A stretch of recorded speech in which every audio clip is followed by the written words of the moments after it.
नमस्कार साथियों, स्वागत है आपका दृष्टि आईएएस के इस नई वीडियो में। मेरा नाम है मनीष। हाल ही में यूनाइटेड किंगडम में एक महत्वपूर्ण जांच रिपोर्ट सामने आई है जो 1970 और 80 के दशक के ब्लड स्कैंडल से संबंधित है। क्या है ये ब्लड स्कैंडल और इसके पीछे के क्या कारण थे, इसके संपूर्ण परिप्रेक्ष्य को आज इन फोकस के प्रोग्राम में समझने का प्रयास करेंगे। सबसे पहले देखते हैं कि इस पूरे टॉपिक के अंतर्गत हमारी चर्चा के सामान्य पक्ष क्या रहने वाले हैं।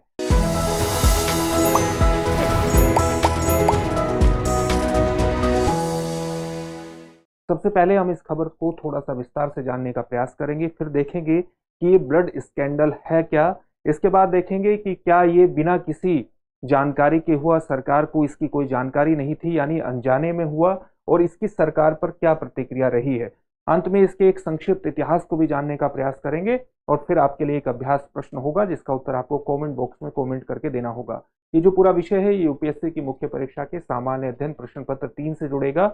उसके डिजीज संबंधी खंड से जोड़ करके आप इसे देख सकते हैं। हम आगे बढ़े इससे पहले आप हमारे चैनल को सब्सक्राइब जरूर करिए और बेल आइकन दबाइए ताकि हमारे सभी प्रोग्राम का नोटिफिकेशन आपको मिल सके, उन प्रोग्राम से आप जुड़ सके, उनका लाभ उठा सके। साथ ही इन सभी प्रोग्राम की पीडीएफ फाइल आपको इनफोकस दृष्टि आईएएस के टेलीग्राम चैनल पर उपलब्ध कराई जा रही है। डिस्क्रिप्शन में दिए गए लिंक पर जाकर के पीडीएफ फाइल डाउनलोड कर सकते हैं आप लोग। तो सबसे पहले खबर को विस्तार से देखने का प्रयास करते हैं और खबर यह है कि हाल ही में एक स्वतंत्र जांच रिपोर्ट 20 मई को प्रस्तुत की गई है यूनाइटेड किंगडम में, जो यूनाइटेड किंगडम के ब्लड स्कैंडल से संबंधित है। इसी के बारे में हम आज विस्तार से चर्चा करने वाले हैं। इसमें कहा गया है कि सरकार ने अपनी उन गलतियों को छिपाने का प्रयास किया जिससे हजारों लोग HIV वायरस से संक्रमित हो गए, जो एड्स बीमारी के लिए जिम्मेदार होता है, और साथ ही हेपेटाइटिस सी से भी संक्रमित हो गए। हेपेटाइटिस सी वायरस के कारण जो बीमारी होती है वो लीवर को प्रभावित करती है, हेपेटाइटिस बीमारी, और इससे आपका लीवर डैमेज होता है और साथ ही ये आपके लिए जानलेवा भी साबित हो सकती है। तो हजार लोग सरकार की गलतियों के कारण, हजारों लोग HIV वायरस से संक्रमित हुए, हेपेटाइटिस सी से संक्रमित हुए। ये सामान्य तौर से रिपोर्ट ये भी कहती है कि जो state funded national health service है उसके इतिहास की सबसे घातक उपचार आपदाओं में से एक है। इस जांच रिपोर्ट का जो प्रस्तुत की गई है, इस पूरी जांच के जो अध्यक्ष थे वो हाईकोर्ट के पूर्व जस्टिस ब्रायन लैंगस्टॉफ थे। उन्होंने कहा है कि लगातार ब्रिटेन की सरकारों ने, लगातार यूनाइटेड किंगडम की सरकारों ने अपना चेहरा बचाने के लिए और अपने खर्च को बचाने के लिए पूरी सच्चाई से ध्यान भटकाने की कोशिश की, उस सच्चाई को छिपाया। इस मुआवजे में, इस रिपोर्ट में मुआवजे के बारे में अभी बात नहीं की गई है, जल्द ही उसकी घोषणा होने वाली है, लेकिन एक अंदाजा, एक उम्मीद लगाई गई है कि ब्रिटेन की सरकार पर, यूनाइटेड किंगडम की सरकार पर इसका जो टोटल खर्च होने वाला है मुआवजे के अंतर्गत, यानी जो पीड़ितों को मुआवजा दिया जाएगा उसका खर्च 10 अरब पाउंड यानी 12.70 अरब डॉलर के आसपास हो सकता है। इसकी जांच की शुरुआत कब हुई थी? जांच की शुरुआत 2017 में हुई थी। जांच का उद्देश्य क्या था? जांच का उद्देश्य था 1970 और 1980 के दशक में कैसे हजारों लोग संक्रमित रक्त उत्पादों का शिकार हुए, यानी ऐसे ब्लड ट्रांसफ्यूजन का शिकार हुए जो पहले से ही ब्लड संक्रमित था, किसी न किसी रोग से संक्रमित था। 2019 तक लगभग 3000 लोगों की इसके कारण मौत का अनुमान लगाया गया है, और साथ ही रिपोर्ट में यह भी बताया गया है कि अक्टूबर 2022 तक प्रत्येक जीवित बचे व्यक्ति और उनसे शोक संतप्त परिवारों के परिजनों को 1 लाख पाउंड का अंतरिम भुगतान किया भी जा चुका है। तो सबसे पहले हम इस ब्लड स्कैंडल को जानने का प्रयास करते हैं। अभी आपको बताया गया था ब्लड स्कैंडल कब से संबंधित है, 1970 और 1980 के दशक से संबंधित है, जब हीमोफीलिया रोग से पीड़ित, हीमोफीलिया रोग में क्या होता है, आपकी ब्लड क्लॉटिंग नहीं होती, यानी रक्त का थक्का नहीं जमता। अगर ब्लीडिंग स्टार्ट हो जाती है तो ये एक ब्लीडिंग डिसऑर्डर है। अगर ब्लीडिंग स्टार्ट हो जाती है, आपका रक्त बहना शुरू हो जाता है, तो रक्त का थक्का न जमने के कारण रक्त को रोकना बेहद मुश्किल हो जाता है, क्योंकि एक ब्लीडिंग डिसऑर्डर को रिफ्लेक्ट करता है। तो हीमोफीलिया से पीड़ित हजारों लोगों को संक्रमित रक्त दिया गया, जो पहले से ही रक्त किसी न किसी रोग से संक्रमित था। और किस रोग से संक्रमित था? HIV वायरस से संक्रमित था, जो एड्स की बीमारी के लिए जिम्मेदार है, और उसी प्रकार से हेपेटाइटिस सी से संक्रमित था। ये जो ऐसे लोगों द्वारा दान किया गया था, ये जो संक्रमित रक्त है, ये ऐसे लोगों द्वारा दान किया गया था या ऐसे लोगों द्वारा बेचा गया था जो HIV वायरस और हेपेटाइटिस सी से संक्रमित थे। संक्रमित रक्त सर्जरी के बाद या प्रसव के बाद जो रक्त की आवश्यकता होती है उन लोगों को भी दिया गया। यानी केवल हीमोफीलिया से पीड़ित व्यक्तियों को ही नहीं मिला, बल्कि सर्जरी के बाद अगर जिन लोगों को रक्त की आवश्यकता होती है, प्रेगनेंसी के बाद यानी बच्चे के जन्म के बाद, प्रसव के बाद जो रक्त की आवश्यकता महिला को होती है, ऐसे लोगों को भी दिया गया और इसके कारण वो भी एचआईवी वायरस से संक्रमित हुए, वो भी हेपेटाइटिस सी से संक्रमित हुए। 1970 के दशक में नेशनल हेल्थ सर्विस ने, यानी जो ब्रिटेन की ही नहीं बल्कि दुनिया की सबसे बड़ी सार्वजनिक स्वास्थ्य सेवाओं में शामिल होती है और कुछ बुनियादी शुल्कों को छोड़ करके मुफ्त में स्वास्थ्य सेवाएं इसके अंतर्गत प्रदान की जाती है। तो 1970 के दशक में नेशनल, ब्रिटेन की या यूनाइटेड किंगडम की नेशनल हेल्थ सर्विस ने हीमोफीलिया के लिए एक नए उपचार पर भी प्रयोग करना शुरू किया, एक नए उपचार का प्रयोग करना शुरू किया, जिस उपचार को हम जानते हैं फैक्टर 8 के नाम से। फैक्टर 8 क्या है? फैक्टर 8 एक प्रसंस्कृत यानी प्रोसेस्ड फार्मास्यूटिकल प्रोडक्ट है, उत्पाद है, जो कई डोनर्स के, कई दाताओं के प्लाज्मा एकत्र करके बनाया गया। प्लाज्मा की जब हम बात करते हैं तो ये क्या होता है? आपके रक्त का जो रंगहीन तरल पदार्थ होता है उसको हम सामान्य तौर से प्लाज्मा कहते हैं। तो कई दाताओं के प्लाज्मा को एकत्र करके इस उत्पाद को बनाया गया था और इसके बारे में इस प्रकार का दावा किया गया कि ये आश्चर्यजनक रूप से जो क्लासिकल हीमोफीलिया है और जो विलेब्रॉन्ड सिंड्रोम, वॉन विलेब्रॉन्ड सिंड्रोम के रोगी हैं, ये भी एक प्रकार का ब्लीडिंग डिसऑर्डर है और इसमें भी रक्त का थक्का नहीं जमता। तो विलेब्रॉन्ड सिंड्रोम के रोगियों के लिए ये एक आश्चर्यजनक दवा हो सकता है जिसका नाम है फैक्टर 8। तो पहले के उपचार की तुलना में कहा गया कि ये बहुत ही अधिक कुशल होगा और अधिक सुविधाजनक होगा। लेकिन नेशनल हेल्थ सर्विस द्वारा जो उत्पाद प्रयोग किया गया, जो प्रसंस्कृत फार्मास्यूटिकल उत्पाद प्रयोग किया गया, इसका आयात कहां से किया गया था? आयात किया गया था यूएसए से आयात किया गया।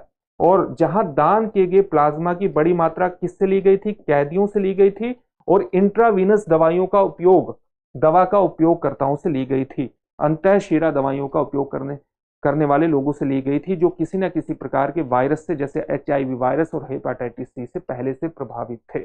जांच रिपोर्ट ये कहती है कि 30,000 से अधिक लोग जो हैं वो एचआईवी और हेपेटाइटिस सी से संक्रमित हुए और साथ ही 1250 हीमोफीलिया जो रोगी हैं वो हेपेटाइटिस सी के साथ साथ एचआईवी दोनों रोगों से संक्रमित हुए, दोनों वायरस से संक्रमित हुए। अधिकांश हेपेटाइटिस सी संक्रमण जो हुआ वो ब्लड ट्रांसफ्यूजन के माध्यम से हुआ, यानी जो शिराओं के माध्यम से किसी व्यक्ति को ब्लड दिया जाता है उसके माध्यम से हुआ और 380 बच्चे एचआईवी से संक्रमित हुए। एचआईवी से संक्रमित लगभग 2/3 लोगों की बाद में मृत्यु हो गई और रक्त प्राप्त करने वाले 2400 से 5000 लोगों को हेपेटाइटिस सी की बीमारी हुई। तो सवाल ये उठता है कि क्या ये सब अनजाने में हो रहा था? क्या ब्रिटेन की सरकार को इसकी कोई जानकारी नहीं थी? तो कई रिपोर्ट्स इसमें ये बताती हैं कि स्कूली बच्चों को चिकित्सा परीक्षणों के अधीन लाया गया, परिवार की असहमति होते हुए भी परिवार ने अपनी कोई सहमति नहीं दी थी और इसके कारण बीबीसी रिपोर्ट बताती है कि नामांकित, इस तरह के परीक्षणों में नामांकित अधिकांश बच्चे अब मर चुके हैं। कई रिपोर्ट ये कहती हैं कि हीमोफीलिया के जो केंद्र थे जहां हीमोफीलिया का उपचार चलाया जाता था उसमें डॉक्टरों द्वारा रक्त उत्पादों का प्रयोग इस संभावना के बावजूद भी किया गया, जो ब्लड प्रोडक्ट्स थे उनका प्रयोग इस संभावना के बावजूद भी किया गया कि उनके ब्लड प्रोडक्ट्स के दूषित होने की संभावना थी, उसके बावजूद भी ऐसे ब्लड प्रोडक्ट्स का प्रयोग किया गया। मरीजों को जानबूझकर फैक्टर 8 दिया गया ताकि उन्हें क्लिनिकल परीक्षणों के अधीन लाया जा सके।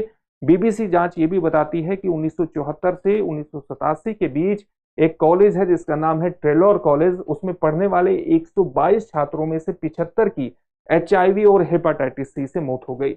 जांच में ये भी सामने आया कि 1973 में ब्रिटिश सरकार को ट्रेलोर परीक्षणों के बारे में पता था, यानी इस कॉलेज के परीक्षणों के बारे में पता था और उसने इसको फंड भी दिया था क्योंकि इसने इसकी कई लागतों को वहन भी किया था। इस बात के भी हमारे पास प्रमाण उपलब्ध होते हैं, इस तरह की रिपोर्ट आई है। उसी तरह से एक विवाद इसमें प्लेसिबो उपचार विवाद भी उभरा। प्लेसिबो विवाद उपचार का मतलब क्या है? प्लेसिबो का मतलब होता है जब किसी दवा के परीक्षण के लिए मरीजों के एक खास सेक्शन को दवा की तरह दिखने वाली दवाई, नकली दवाई दी जाती है, यानी दो समूह बना दिए जाते हैं, एक समूह को असली दवाई दी जाती है और एक समूह को असली दवाई दिखने वाली नकली दवाई दी जाती है ताकि ठीक तरह से परीक्षण, किसी दवा की प्रभाविता की ठीक तरह से जांच की जा सके। तो जिन लोगों को प्लेसिबो दिया गया उन्हें खुला छोड़ दिया गया, और जब ऐसे बच्चों को खुला छोड़ दिया गया तो वे बाहर जाकर के खेलना कूदना उन्होंने शुरू कर दिया, जिससे जो भी घटनाएं उनके ब्लड से संबंधित घटी उससे, क्योंकि उन्हें लगा कि वो ठीक हो गए हैं लेकिन वो ठीक नहीं हुए थे, उनको तब भी लगातार ब्लीडिंग उनकी रुकती नहीं थी। तो इसके भी नकारात्मक प्रभाव, प्लेसिबो परीक्षण के भी नकारात्मक प्रभाव देखने को मिले। यानी एक तरह से आप इस जांच रिपोर्ट से देख सकते हैं, अलग अलग जांच से देख सकते हैं कि ब्रिटिश सरकार को इन सारी स्थितियों के बारे में जानकारी प्राप्त थी। तो सरकार की इस पर क्या प्रतिक्रिया रही? सरकार ने 1985 के बाद ही, 1970 और 80 के दशक के स्कैंडल है, और 1985 के बाद ही सभी फैक्टर 8 उत्पादों को HIV वायरस मारने के लिए हीट ट्रीट किया गया, यानी गर्मी का प्रयोग किया गया, गर्मी से उपचारित किया गया ताकि फैक्टर 8 उत्पादों से HIV वायरस को समाप्त किया जा सके। कब किया गया? 1985 के बाद किया गया।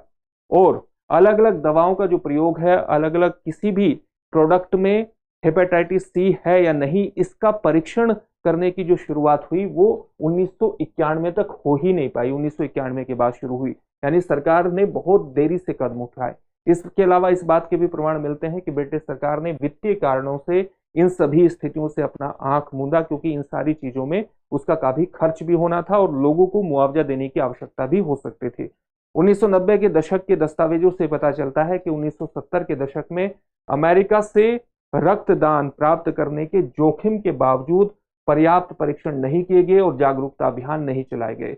1953 में विश्व स्वास्थ्य संगठन ने प्लाज्मा उत्पादों के बड़े पैमाने पर एकत्रीकरण, उनको इकट्ठा करने से जुड़े हुए हेपेटाइटिस के खतरों के बारे में चेतावनी दी थी। WHO का आग्रह था कि संदूषण यानी उनके कॉन्टेमिनेटेड होने का जो जोखिम है उसको कम करने के लिए सूखे प्लाज्मा को 10 से 20 डोनर्स के पूल से ही लिया जाना चाहिए, बहुत अधिक बड़ी संख्या से इस प्लाज्मा को नहीं लिया जाना चाहिए। 1974 में WHO ने ब्रिटेन को अमेरिका जैसे हेपेटाइटिस के उच्च प्रसार वाले देशों से रक्त आयात न करने की चेतावनी भी दी थी। 1983 में द लैंसेट, जो कि एक इंटरनेशनल जर्नल है, और विश्व स्वास्थ्य संगठन ने कहा कि हीमोफीलिया रोगियों को दान किए गए प्लाज्मा के खतरों के बारे में बताया जाना चाहिए। तो ये सारी, इस पर सरकार द्वारा देर से कदम उठाया गया, साथ ही सरकार ने इन सारी चीजों से अपनी आंख भी मूंदी, क्योंकि पहले से ही कई रिपोर्ट इसके बारे में उनको लगातार चेतावनी दे रही थी। अब हम एक संक्षिप्त इतिहास इसका जानने का प्रयास करते हैं। संक्षिप्त इतिहास क्या रहा है कि 1980 के दशक के अंत में पीड़ितों और उनके परिवारों ने चिकित्सा लापरवाही के आधार पर मुआवजे की मांग करनी शुरू करी। रिपोर्ट ये भी कहती है कि सरकार ने 1990 के दशक के प्रारंभ में HIV से संक्रमित लोगों को एकमुश्त सहायता राशि प्रदान करने के लिए एक चैरिटी की भी स्थापना की थी, लेकिन सरकार ने इस मामले के अंतर्गत अपना कोई दायित्व स्वीकार नहीं किया था। लेकिन इन सारे अभियानों में एक अभियान विशेष रूप से महत्वपूर्ण हो जाता है, जिस अभियान का नाम है जेसन इवांस अभियान। जेसन इवांस के जो पिता थे वो इन सारी चीजों से प्रभावित हुए, इस जो कॉन्टामिनेटेड ब्लड थे उस घटना से प्रभावित हुए, और उनकी 1993 में 31 साल की उम्र में मृत्यु हो गई थी। इसलिए इन्होंने सरकार पर दबाव डालने के लिए, नेशनल हेल्थ सर्विस पर दबाव डालने के लिए लगातार अभियान चलाया। उस अभियान का परिणाम ये हुआ कि सरकार मजबूर हुई। थेरेसा मे सरकार ने 2017 में संक्रमित रक्त जांच स्थापित करने के लिए तैयार हुई, और फरवरी 2018 में उच्च न्यायालय के पूर्व न्यायाधीश ब्रायन लैंगस्टॉफ को जांच की अध्यक्षता सौंपी गई, और 2 जुलाई 2018 को इसकी जांच शुरू हुई, और अब इसकी रिपोर्ट 20 मई को आई है, जिसमें साफ तौर पर यह पता चलता है कि इसके लिए ब्रिटिश सरकार भी जिम्मेदार है, और ब्रिटेन के प्रधानमंत्री ऋषि सुनक ने इसके लिए सार्वजनिक माफी भी मांगी है। और अब इन सभी पीड़ितों को और पीड़ित से संबंधित परिवारों को एक मुआवजा राशि की भी बात हो रही है, और मुआवजा को भी निर्धारित किया जाएगा, जिसकी राशि 12.70 अरब डॉलर हो सकती है। इससे संबंधित एक प्रश्न देखते हैं। प्रश्न क्या है? हाल ही में चर्चा में रहा संदूषित ब्लड स्कैंडल किस देश से संबंधित है? आपके ऑप्शन है, ऑप्शन ए संयुक्त राज्य America, option B France, option C Bharat, option D United Kingdom. इस प्रश्न का उत्तर आप हमें कमेंट बॉक्स में कमेंट करके जरूर दीजिए। फिर से एक नए सेशन में आपसे मुलाकात होगी। धन्यवाद। डियर व्यूअर्स, अपने एग्जाम की तैयारी को और बेहतर करने के लिए हमारे चैनल को लाइक, शेयर और सब्सक्राइब करना न भूलें।